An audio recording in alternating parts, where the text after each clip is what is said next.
Peu de gens pensent à tester des recettes tirées de lifehacks sur internet. Nous avons créé notre chaîne YouTube pour dévoiler les recettes bidons et démontrer la réalité. Aujourd'hui, nous allons tester une recette de cervella assez louche. Bonjour, les testeurs sont de retour. On commence. Nous avons trouvé sur une des nombreuses chaînes YouTube cette recette de cervella au poulet préparée dans une bouteille d'eau. Cette recette est assez scrupuleusement décrite. Ces auteurs nous persuadent que le goût ressemble vraiment au goût du cervella. Pourtant, cette recette nous a paru bien louche. Allons voir. Pour commencer, nous avons besoin d'un poulet, de l'ail, de l'oignon et des carottes. Alors, mettons maintenant notre poulet dans une grande casserole remplie d'eau. Rajoutons-y des carottes épluchées. Ensuite, de l'oignon coupé en grands morceaux. Puis nous y rajoutons quelques gousses d'ail. Mettons maintenant le tout à feu vif. Attendons que l'eau commence à bouillir et diminuons à présent le feu. Il faut laisser bouillir le poulet pendant presque 3 heures. Pendant ce temps, il faut rajouter un mélange de 3 baies. Ensuite du paprika et pour finir, du sel et du poivre. Mais attention, il ne faut pas trop saler. Touillons le tout et attendons les 3 heures fatidiques. Ensuite, il faut passer au tamis les 300 ml de notre bouillon obtenu.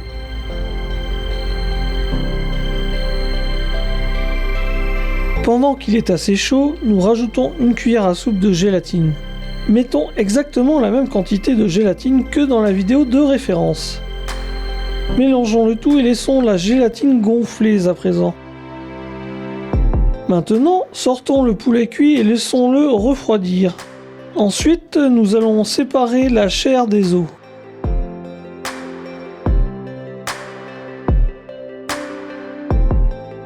Recouvrons à présent la chair obtenue de notre poulet.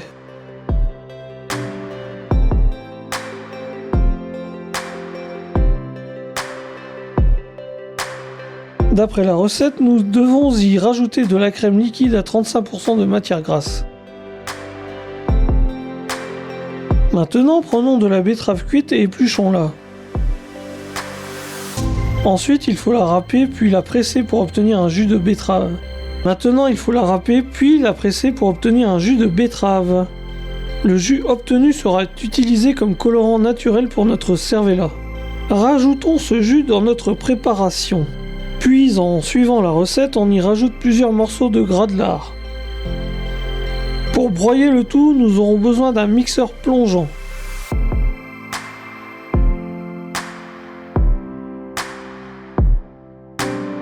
Il modifie notre poulet et notre gras en purée assez rapidement.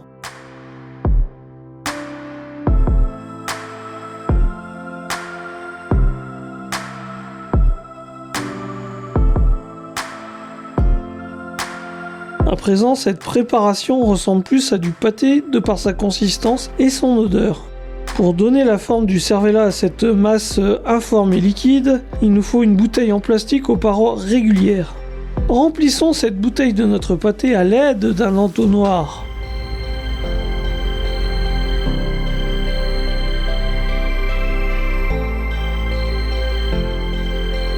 Fermons à présent la bouteille remplie avec un bouchon. Vous pouvez voir des bulles d'air à l'intérieur. Pour les enlever, c'est très facile. Il faut taper sur la table avec la bouteille. Voilà, on a enlevé toutes les grandes bulles. Maintenant, il faut laisser cette bouteille tranquille au frigo durant 24 heures. 24 heures plus tard, nous ressortons notre bouteille et voyons qu'elle s'est déformée à cause du gel. Jusqu'à présent, tout ce qu'on faisait correspondait bien à ce qu'on voyait dans la recette. À présent, coupons doucement la bouteille pour sortir notre cervella.